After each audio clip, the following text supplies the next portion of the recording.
발표 감사합니다. 저도 제 인생의 터닝포인트가 언제였는지 되돌아보게 되는데요.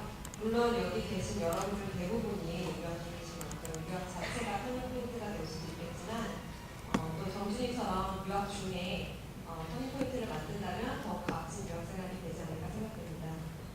저는 개인적으로 밝은 미래 교육의 가장 큰 장점 중 하나는 한 명 한 명 학생의 개인적인 성향과 적성을 파악해서 선생님들이 또 진심으로 함께 고민하고 또 그 부분을 개발할 수 있도록 도와주는 점이라고 생각하는데요. 근데 또 학생들을 만나서 가장 안타까운 점은 분명 저 학생은 주인공감인데 자신이 주인공인지도 모르고 그 기회를 놓치려는 학생들이 있어요. 만약 그 기회를 놓치게 된다면 굉장한 안타까운 일이겠다. 근데 너무나 감사하게도 잘 따라와준 학생이 있었습니다. 지금부터 한 편의 영화 같은 스토리를 들려줄 주인공을 모실까 하는데요. 기독교 사립학교에서 4년을 공부하고 사가네 커니저 마을청 디자인에서 영화를 전공을 입학한 미래의 영화 감독 김영 학생을 모시겠습니다.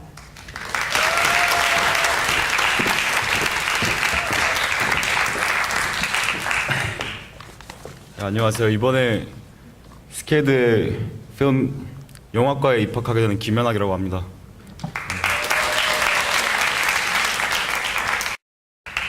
제가 방황과 꿈 제목을 너무 거창하게 적었는데요. 사실 제가 이제 막 대학에 입학한 놈이 무슨 대단한 꿈을 이룬 거냐 이렇게 생각하실 수도 있는데, 제가 말씀드리고 싶은 것은 저같이 한참 방황했던 아이도 꿈을 꿀 수 있다는 것을 알려드리고 싶었습니다.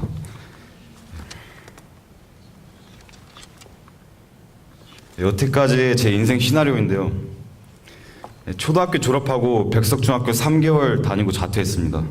그리고 좋게 말하면 홈스쿨 2년, 안 좋게 말하면 방황의 시기를 겪고 마침내 제 미래를 밝혀준 밝은 미래 교육을 만나고 제 인생의 전환기를 맞게 되었습니다. 9학년 때 미국으로 유학을 가서 펜실베니아에 위치하는 기독교 사립 뉴 카버넌 크리스천 스쿨에서 1년 재학하고 전학을 가서 10학년부터 12학년까지 델라웨어에서 소재하는 기독교 사립 윌밍턴 크리스천 스쿨에서 졸업을 했습니다. 이제 마지막으로 스케드 영화과에 입학하게 되었습니다. 네, 제 방황 시절인데요. 그러니까 이렇게 잘생기진 않았어요. 이렇게 교복도 입지 않았어요. 저는 제가 중학교 때 좀 방황을 했었는데요. 제 아버지가 현직 고등학교 교사로 20년 계셨는데 이제 오랜 기간 동안 학생들을 가르치고 보시면서 학생들을 두 유형으로 보시는 안목을 기르셨어요. 첫째는 공부 잘하고 말 잘 듣고 성실한 학생이고, 두 번째는 그렇지 않은 학생, 좀 이제 탈선하고 이제 흐름을 잘못하는 학생인데, 안타깝게도 제가 이제 초등학교 졸업할 때쯤 그런 낌새를 보이더니 중학교 입학해서 몇 달 안 돼서 그렇게 그 두 번째 유형으로 비춰주셨어요, 아버지는. 그래서 아버지께서 그런 걸 절대 못 보겠다 하시고 제게 다가오셨는데, 저는 나름 질풍노도의 시기를 겪는 중이라서 너무 예민했었고, 그래서 아버지가 제게 접근하시는 것을 회피했어요. 그래서 이제 한 지붕 아래 둘이 같이 있기 너무 힘들더라고요. 그래서 아버지께서 나가실 수 없으니까 제가 집을 나갔습니다. 그래서 저와 비슷한 처지에 있던 또 방황하는 아이들과 이제 때로 몰려다니면서 한 두세 달 정도 집을 비웠는데요. 정말 처음 몇 주일 정도는 자유를 만끽하자 이러면서 한 일주일 갔을 거예요. 일주일 정도 그렇게 신나게 보내다가 이제 돈도 없고 잘 데도 없고 하다 보니까 이제 정신이 바짝 들더라고요.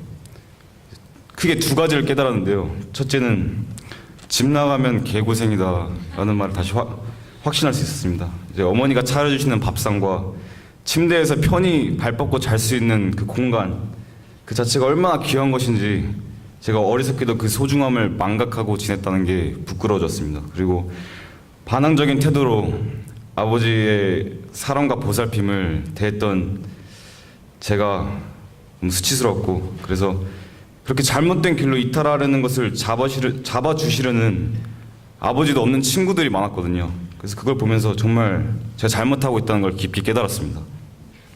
그리고 두 번째는 비슷한 맥락이지만 정말 이렇게 살면 안 되겠다.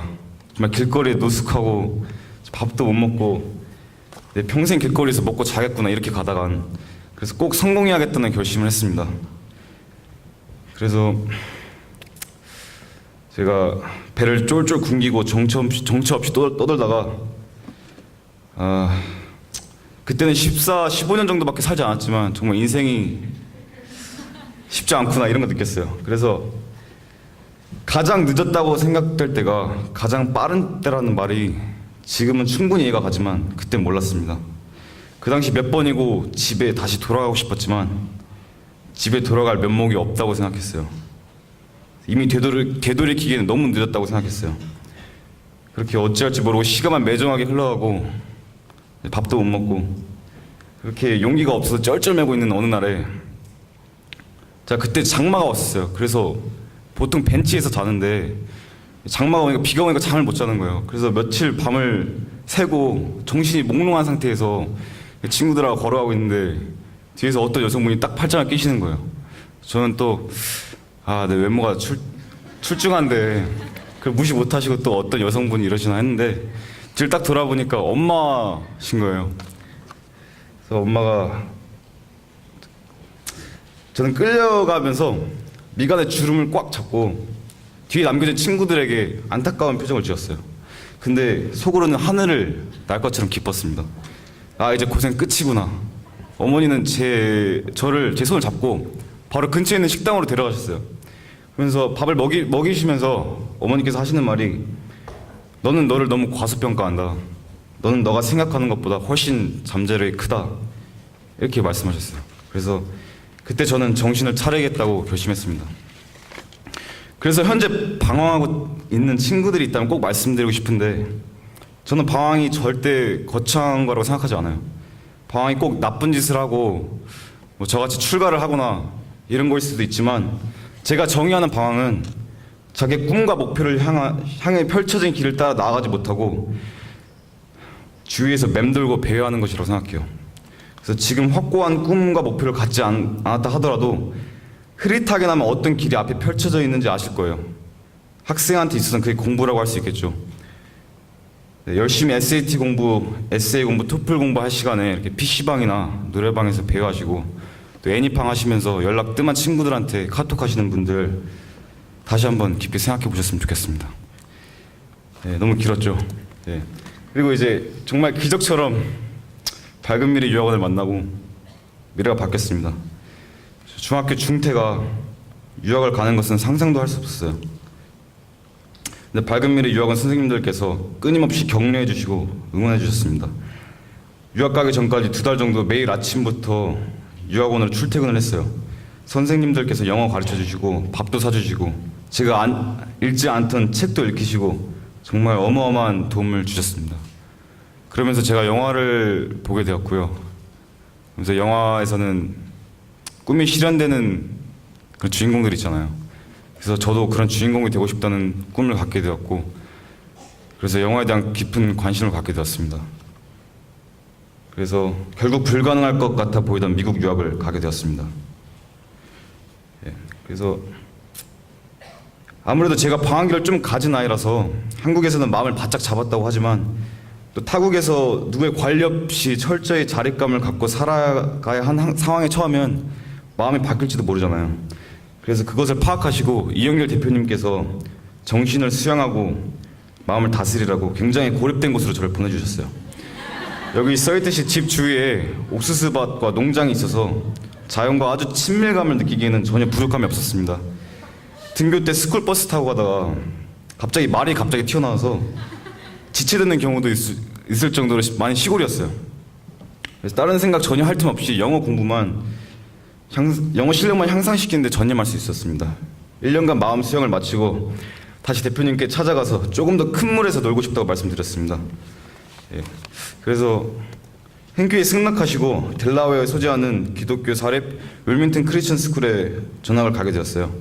학생 수도 확연히 더 많고 다양한 활동과 클래스를 들을 수 있는 학교에서 10학년부터 졸업할 때까지 다녔습니다. 제가 중학교에 공백이 크다 보니까 공부가 전혀 되어 있지 않았어요. 그러니까 한국인의 최장점인 수학도 제게는 다른 사람 말이었고요. 그래서 영어도 9학년 때 D를 맞았는데 그래서 GPA가 3.11 상대적으로 낮은 편이었는데 어떻게든 끌어올리려고 아둥바둥해서 결국엔 A로 올렸고 결국 3.44로 향상시켰습니다. 네, 제가 막 트라이얼, 밴드, 그리고 트랙, 그리고 클래스 서기 등 다양한 활동을 해봤고요. 가장 제 전공과 밀접하게 관련 있는 액티비티들을 공략했습니다. 학교 연극에서 조연 배우로 활동하고 12학년 때는 디렉터 선생님께 간절히 요청해서 어시스턴트 디렉터 해서 조감독으로서 전반적으로 연극을 완성하는 과정을 옆에서 도우면서 배울 수 있었습니다. 또 저와 뜻이 맞는 친구 몇 명과 함께 5분에서 10분짜리 짧은 영화, 단편 영화 만들어서요. 2편 정도 찍어서 지역 페스티벌과 콘테스트에서 수상됐습니다. 스틸컷이고요. 네, 잠시만요. 네, 여기까지 아주 바람직하게 꿈을 향해 달려가고 있었습니다. 네, 슬픈 얘기 하나 더 해드릴게요. 제가 제2의 방황기를 맞이했습니다. 막판에 공부를 제대로 안 했어요. 후배들께는 꼭 끝까지 마무리를 잘 하라고 말씀드리고 싶습니다. 네, 공부를 끝까지 하지 않은 제 성적입니다. SAT가 1740이고요.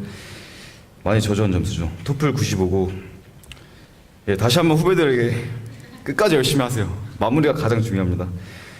예, 12학년 때 부쩍 할 게 많아져요. 심리적인 압박감도 커지고 이제 멘탈이 붕괴되는 느낌도 받으실 거예요. 그래서 근데 절대 혼자라는 생각 갖지 마세요. 모두 다 겪는 과정이고 누구나 거치는 시기라고 생각합니다. 자립감이 강하신 분들에게 특히 당부드리고 싶은데 주위 사람들에게 도움과 조언을 구하시는 게 절대 나약해서 누군가에게 의지한다고 생각하지 마세요. 스스로 남들에게 도움을 요청해서 어려운 관문을 뚫고 들어가는 것이 굉장히 중요하다고 믿습니다. 저 같은 경우에는 밝은 미래에서 대학 컨설팅을 받으면서 원서 지원하는데 받는 도움뿐만 아니라 개인적으로 선생님들과 심리적인 고민을 공유하면서 멘탈을 잡아갔어요. 여러 건 선생님이 아니라 인생의 선배로서 해주시는 조언이 정말 많이 도움이 됐습니다.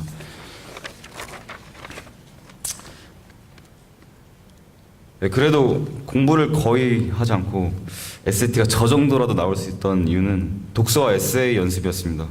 독서를 즐겨하고 책을 주제로 에세이도 혼자 써보면서 SAT 리딩과 라이팅을 준비했었습니다. 제가 그 정의란 무엇인가 마이클 샌델 교수의 책을 읽고 한번 에세이도 혼자 써서 연습해보기도 하고 하면서 많이 에세이 실력이 향상된 것 같습니다. 단어도 포스트잇을 활용해서 외우시면 훨씬 자연스럽게 많은 어휘량이 습득되는 것 같습니다. 억지로 시간 들여 외우지 않고 자동적으로 일상생활에서 눈으로 익히기 때문에 굉장히 효율적이에요. 가장 큰 결실은 에세이고요. 밝은 미래 유학원에서 대학 지원 도와주시면서 에세이를 정말 면밀하게 봐주셨어요. 예. 밝은 미래 유학원 학생이시면 모두 아실 거예요.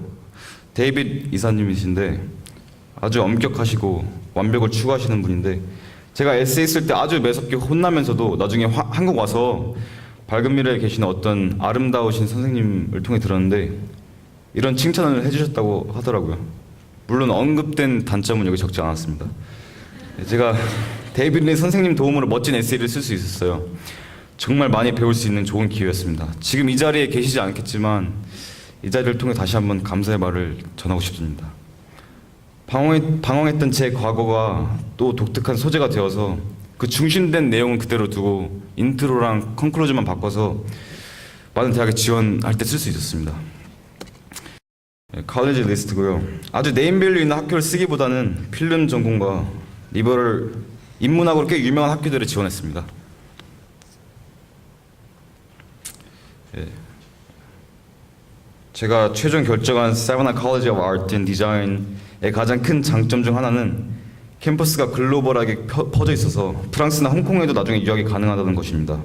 특히 예술을 하면서 다양한 문화권에서 경험하는 것이 아주 중요하다고 생각했고요. 둘째는 아무래도 아트스쿨이니까 더 예술적이고 창의적인 학생들과 다양하게 교류할 수 있고 앞으로 제가 영화라는 종합예술에서 필요한 인맥을 쌓는 데 큰 도움이 될 것이라고 생각했습니다. 세 번째는 여학생의 비율이에요. 64%로 남자가 아주 귀한 실정이에요. 그리고 영화에서는 장비가 많이 비싸고 또 매년마다 이제 빠르게 발전해서 함부로 감히 살 염두가 나지 않아요. 근데 스케드는 미국에서 학생들의 영화 제작에 있어서 전폭적으로 최첨단 장비를 지원해주는 학교로 유명합니다. 마지막으로 높은 취업률인데요. 특히 예술 분야에서 자기 전공을 살려 일자리를 얻기는 쉽지 않죠. 사실 대학 이후에 영화를 어떻게 밥 벌어먹고 살까 이런 현실적인 고민 많이 했었는데 스케드에서 6개월 안에 졸업생들이 취업하거나 대학원에 진학하는 경우가 80% 정도 돼서 안심이 되더라고요. 사실 포트폴리오는 옵션이라서 준비를 하지 않았어요. 근데 이미 장학금도 9,000불을 받은 상태였고요. 하지만 포트폴리오를 내면 장학금을 추가로 더 고려해 줄 수 있다고 스케드에서 연락을 받았습니다. 이때 또 빛을 발한 것이 제가 연습했던 에세이인데요. 제가 혼자 미리 연습하면서 써놓았던 에세이 2편과 레주메, 그리고 3년 동안 저를 꾸준히 봐오셨던 아트 선생님과 영어 선생님, 밴드 선생님께 추천서를 써주셨고, 부족하지만 학교 아트 시간에 그려왔던 그림 6개, 그리고 마지막으로 친구들과 같이 만든 10분짜리 단편 영화를 제출했습니다. 감사하게도 추가로 2,000불을 더 받게 돼서 매년 총 11,000불의 장학금을 받게 되었습니다. 장학금을 받을 수 있는 방법들을 많이 찾아보세요. 생각보다 다양합니다. 마지막으로 다시 말씀드리고 싶었던 것은, 아까 처음에 제가 언급했듯이 저와 같이 방황하고 배회했던 아이도 꿈을 꿀 수 있다는 것입니다. 저는 꿈은 누구나 꿀 수 있다고 생각해요. 지금 여기에 방황하시는 분들 분명히 계실 거라고 믿는데, 혹시 어떤 문제에서든 지금 나는 이미 늦었다고 생각하시는 분이 계시다면 제가 절대 틀렸다고 말씀드리고 싶어요. 절대 늦었다고 생각하지 마세요. 시간이 지나 되돌아보면 지금 시작하셨어도 결코 늦지 않는다는 것을 깨닫게 되는 날이 오리라 확신합니다. 죄송합니다.